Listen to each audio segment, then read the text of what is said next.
Dear traders, ഇന്ന് 23/7/2024 നമ്മുടെ budget ദിവസമാണ്. ഇന്ന് നല്ലൊരു ഫാൾ എക്സ്പെക്റ്റ് ചെയ്തിരുന്നു.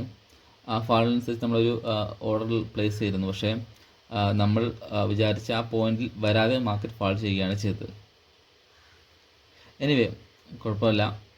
നമുക്ക് നമ്മുടെ പ്ലാൻ എക്സിക്യൂട്ട് ആയില്ല എന്നുള്ളൂ, പക്ഷെ നമ്മുടെ വ്യൂ കറക്റ്റ് ആയിരുന്നു. Anyway, happy. ഇന്നധികം ആരും ട്രേഡ് ചെയ്യാതിരിക്കുന്നതായിരിക്കും ബെറ്റർ. കാരണം അത്യാവശ്യം നല്ല വോളറ്റൈലായിരിക്കും. കാരണം നമ്മുടെ അനാലിസിസ് എല്ലാം മാറാൻ ചാൻസ് ഉണ്ട്. സോ സേഫ് ട്രേഡേഴ്സ് മാറി നിൽക്കുന്നതാണ് ഏറ്റവും ബെറ്റർ. ഓക്കെ.